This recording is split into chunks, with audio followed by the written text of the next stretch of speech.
So The Legend of Zelda Wind Waker and Legend of Zelda Twilight Princess are absolutely fan-beloved Zelda classics that many want playable on the Nintendo Switch today. These games have been in the rumor mill speculation talk for far too long, first coming into heavy conversation after the reveal of Skyward Sword HD being ported to the Switch, with numerous gaming journalists that, to be fair, have gotten many predictions right in saying things like Nintendo is planning to port this next, and then it actually does come out and happen. You have the names of Andy Robinson and Jeff Grubb being the two big ones back in the day that were originally suggesting that these games would be headed to the Nintendo Switch, because from what they had heard, the games are finished and ready to go. It's just a question of when Nintendo wants to actually port them. You then had the speculation pick up that if we were in an event where Tears of the Kingdom needed more development time, that Nintendo may choose to release them then in the year of 2022, because they like to have a Zelda game hit in every single calendar year. And with Tears of the Kingdom being delayed to 2023, like we did indeed see happen, it would mean that maybe there's a new spot for a Zelda game to come out. Well, clearly 2022 is come and gone. We now have Tears of the Kingdom playable in 2023, and us Zelda fans are still left wondering, are Wind Waker HD and Twilight Princess HD going to be left to die on the Wii U, or will we get these games playable yet again on our Nintendo Switches? Well, in today's video, I want to tackle this conversation once again amongst the new rumors that something Zelda will be happening this year in 2023, according to Mr. Jeff Grubb. If you're done with these rumors, I don't blame you for clicking off of the video right now, because we are just going to tackle them from a logic business perspective on whether or not Nintendo may choose to release one or both of these games in the year of 2023, and I want to share my opinion on that while reminiscing and sharing some memories on one of my favorite 3D Zelda games of all time that I want to boot up and play while having that conversation. And we need to get on the same page with where we should be setting our expectations in terms of anything else Zelda and what it might be in 2023 right now. What's up, nation? Make sure you like, subscribe, and turn on your bell notification if you haven't already. And as mentioned, guys, today we are once again revisiting the age-old conversation on whether or not the Wind Waker HD and or Twilight Princess HD have a shot of making it to the Nintendo Switch anytime soon, specifically in 2023 for the sake of this video, since there are currently rumors going around that something Zelda is happening in 2023. And to be clear, Jeff Grubb did not state that it would be Wind Waker and Twilight Princess HD, although it did seem like he was kind of hesitating and maybe even suggesting that it was possible that it was these games, but he definitely didn't want to go on record in saying that after the backlash of, I guess, not really verifying the source that was telling them more or less that it should have been happening last year towards the end of the year. And when we did not see these games revealed at the September Nintendo Direct in 2022, I'm sure the hate was real, and a lot of craziness online probably went their way after that kind of prediction, which I believe was actually his co-host Mike Minotti that kind of said that there was basically a source that they didn't vet and verify before talking about that they had heard that these games were scheduled to come. Anyway, that's separate from the sources of like Andy Robinson once upon a time hearing that these games were done and ready. He said that very vocally after basically the Twilight Princess, or excuse me, the Skyward Sword HD was revealed. Because not everybody who's a fan of Skyward Sword HD, and while I love it from a story perspective, I still think it's one of the weaker 3D Zelda games in comparison to something like Wind Waker and Twilight Princess. So he went ahead and said, you know, at least one good Zelda game would be coming out later that year, referencing, you know, essentially Wind Waker and Twilight Princess. And the idea has always been that maybe these would somehow come over in a combo pack, and I still don't know entirely that Nintendo would do that. I would hope that they would, but I could also see them releasing these individually yet again, because I believe they know they can.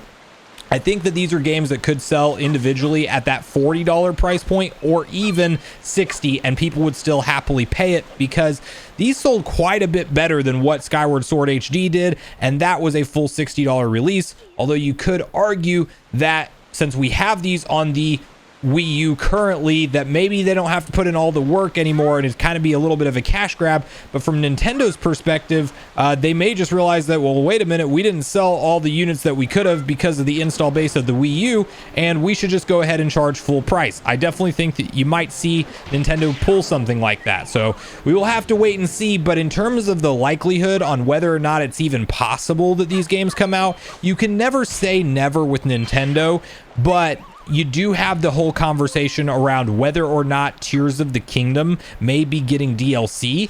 And the specific from Jeff Grubb was that whatever was Zelda related that would be happening later this year did not have to do with Tears of the Kingdom DLC. So that's a big disclaimer there. It means that the logical progression, like we saw with Breath of the Wild, where the game releases and then 6 months later or 9 months later, you can basically be playing the DLC. That's not necessarily the case this time around. And I'm actually not entirely sold on the idea that we will for sure see DLC for Tears of the Kingdom, believe it or not. I think it's likely, but it's not confirmed by any means. And if we're getting something else Zelda this year, doesn't necessarily even mean it's a game. It could be like a movie reveal. It could be a theme park expansion announcement. It could be something as small as the Lego set that we know to be coming due to a leaked image of essentially the Deku Tree, which is where we're headed towards right now, in a Lego collection. It could be something like that. You know, it doesn't have to be anything massive with a game, but I do think that if you look at Nintendo's holiday schedule, you could argue that 1 or 2 big games are missing from that lineup,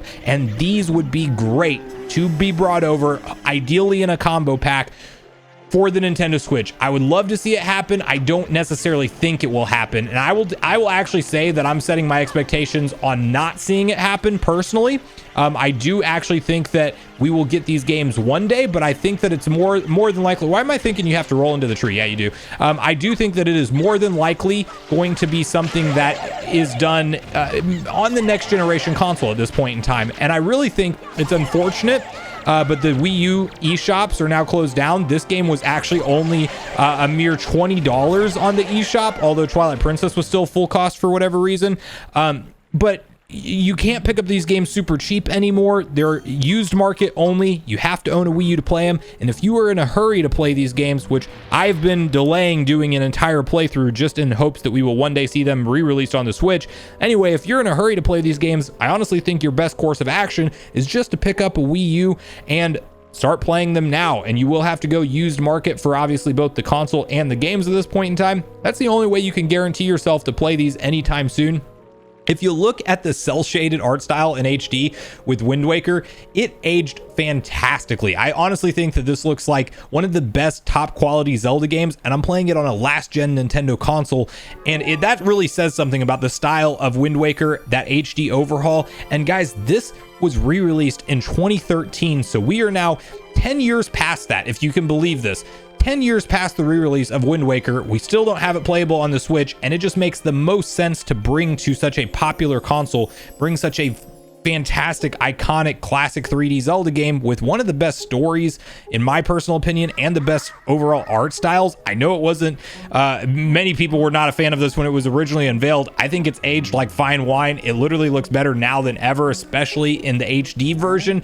And I think that any Zelda fan out there that maybe skipped this for whatever reason, or on the GameCube and or the Wii U, you will thoroughly enjoy it if you do indeed play it on something like the Nintendo Switch. But I don't necessarily think it's happening. We'll skip past this part just a little bit since we're getting into story heavy stuff. Okay, we are now in the process of going to get our key item that will allow us to traverse through the next dungeon in this game, which the dungeons are fantastic. And I do love that more linear style Zelda. I've always been very vocal around wanting to see these style Zeldas actually continue to be developed alongside of the larger games like Tears of the Kingdom, which is clearly going to be the formula for the future of the mainline entries in the series. I still think that instead of, you know, other Zelda teams working on the handheld Zelda games that used to be out in things like the DS, 3DS, even all the way back to the original Game Boy, instead of having those teams focus on a separate handheld Zelda, have them focus on a more linear style 3D Zelda and release those in between the very long development times that will naturally come with creating an open world game. I think that, you know, having the best of both worlds is always a great thing whenever possible. I think Nintendo can do it with this. But to kind of harp on the point once again on whether or not, you know, these games may see the light of day in 2023, there is a very slim chance. Nintendo may want to just have an incredible holiday season, and they may want to put out and just get the cash from these games that many will play. I do think that is a very real possibility, but I do think that these could easily be saved for kind of more of the gap year type stuff whenever we're talking about, which, by the way, absolutely love that you can just straight gamepad. Oh no, I didn't mean to take out my fairy there. I'm still getting used to this again. But anyway, well, oh well, we lost a fairy for no good reason. Oh, that's what we're supposed to do. Okay, so I gotta get used to these controls again, but you can easily equip your items of the gamepad without even hitting the start button. Like, that's incredible. I wouldn't be opposed to seeing Nintendo maybe just do some kind of touchscreen controller one day. I almost want that to be the new system gimmick, but I don't necessarily know that that will be the case. But hey, I'm all here for it if they do decide to do it. I do think that, though, whenever you talk about the likelihood of this coming out, it's like, it just kind of seems slim. It kind of seems like it's more something that they would save for the new console. And you do have to keep in mind that Tears of the Kingdom was just out in May of this year. It seems like a lot of Zelda to get 3 games all in the same calendar year.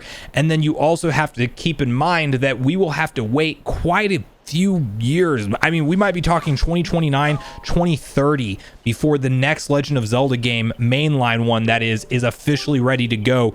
And if you think about that, would Nintendo not want to put these out at some point in time to carry over Zelda fans while they're waiting on these new ones? I think that that's more than likely the answer. And I know we got to switch the wind direction and go into the temple here, but I think we are going to call the video here. I think there's a slim chance. And if you are somebody that you want to just wait and see for the September Nintendo Direct on whether or not these games come over, by all means, go ahead and wait and see if by some miracle they do. But if you do just want to play them and not take the risk, I think that buying a Wii U in 2023 and picking up the physical editions of these games are the only surefire way to be able to enjoy them anytime soon. But I really want to hear from you guys at this point in the video, your personal thoughts and opinions on whether or not you think that we have any kind of shot on seeing Zelda anything 3D make a return in 2023. And do you think that Wind Waker and Twilight Princess are likely or even possible to come to the Switch this year? Do you think that that ship has sailed and we are really going to be talking about